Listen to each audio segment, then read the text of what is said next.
It is September of 2024, and if you are a tech enthusiast, well, you know what that means. It's basically like our Super Bowl event for tech, the Apple keynote. The new phones come out in September every single year, and I'm so excited to check out what they bring to the cameras to each and every new edition. This year, Apple did a little bit of work on the cameras, but some of the features that they did bring are very interesting, and partnered with the right gear, see how I've done that? I think that you can get some really interesting shots with your phone in your pocket.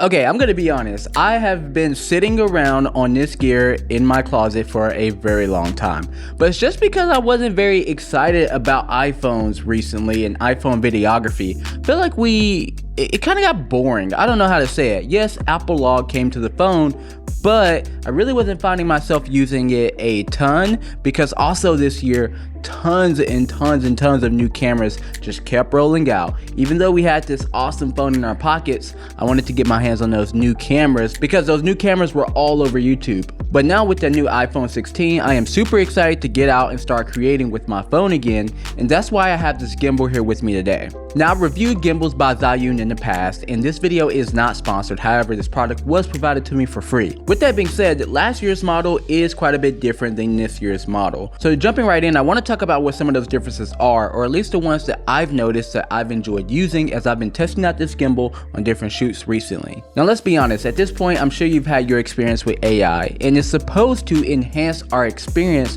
whether we're on a platform or we're using gear or just using technology like I have today overall. And I'll say that it's super important that it does just that. It integrates. It doesn't really stop us from doing what we want to do. It only enhances that experience. And so this piece of gear right here, which is an AI powered device that allows your gimbal to track you, does exactly that. I'm pretty sure that Zhiyun created a device like this in the past, but the problem with that this device fixes is that now I can use whatever camera app I want to actually track myself and follow myself. So if I'm doing shoots by myself, I no longer have to worry about only using whatever person who made the device app. I can use whatever app I want. So I can use this device and set it up, and through motion gestures and controls, I can actually have my phone track me while I'm still able to use something like the Blackmagic app or even my native camera app. I don't have to only use Zhiyun's app,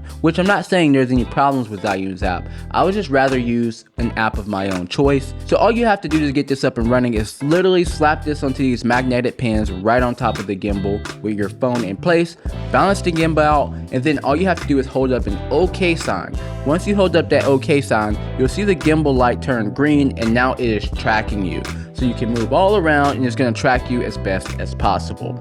Now, because you are using this wide angle lens, you do have to be mindful in the mirror. I hope you guys understood that joke, whatever. But you do have to be mindful that you can't be too far away, or else it won't start tracking you when you hold up that OK sign. And then to stop it from tracking you, all you have to do is hold up your hand. Now, this is not the only feature that this gimbal has, but it is definitely my favorite one. You also get a different attachment, which allows you to attach lights. And you can actually attach different gel modifiers to the light as well. You get red, yellow, orange, and blue. And you can actually use both of these devices at the same time because it has magnetic pins on both the top and the bottom of the phone holder on the gimbal itself. Now, this can be useful if you're following someone through a dark area, you just want a little bit of additional light, or if you're doing something like real estate and you're going into a hallway that may be a little bit more darker, then you can just turn up the brightness through the knob on the actual gimbal itself, and now you have a portable light. You don't have to worry about rigging a light to you some way or worrying about someone carrying around a light. This gives you a little bit of additional light to actually light your scene. You know what? I was looking around on the gimbal and I almost forgot that even if you don't want to include this extra light attachment, the gimbal has one built right into the arm itself. So there you go. You have a lot of light power when using this gimbal. If you're going to be filming something where you don't want to bring your own lights, then maybe you want to check out the lights built right onto the gimbal itself, or the attachment to give you extra light as well. However, to film in that 4K 120 frames per second on the new iPhone 16 Pro Max, you will need to attach an SSD. But that's okay, because if you're using this gimbal, here on the side you have a screw hole where you can attach and screw on an SSD holder, and then you can just run a cable up to your iPhone, and now you're ready to run around and record 120 frames per second in 4K. I find this to be extremely helpful if you're doing something like real estate and you just want to literally zip through the house because you're going to be doing a speed ramp or something like that. Then you can do that and have it all saved to the SSD, or not have to worry about plugging in your phone and transferring off later. You can plug in that hard drive as soon as you get home and you're ready to go. Now, I said it before, but I'll say it again. These are my favorite types of gimbals to use because they're similar to what you would use if you had a real camera gimbal. What I mean by that is you're using a mirrorless camera gimbal, or you're using something like the Ronin RS3, RS4, then those gimbals are 3-axis gimbals, which means you have 3 different motors that you're working with. So whenever you move to your smartphone, you're just working with this one, or you move in the opposite direction, you move from your smartphone gimbal to your camera gimbal, the actions and the movements are going to be exactly the same.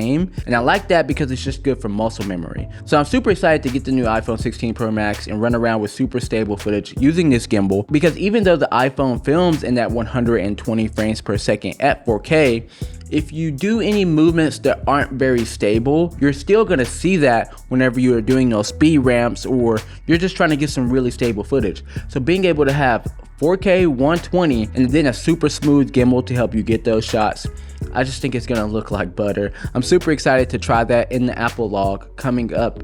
Actually tomorrow, the phones ship out literally tomorrow. So I'll be trying that out on this gimbal. So if you're interested in this, you can check it out in the link below in the description. All right, until next time, check out this video right over here.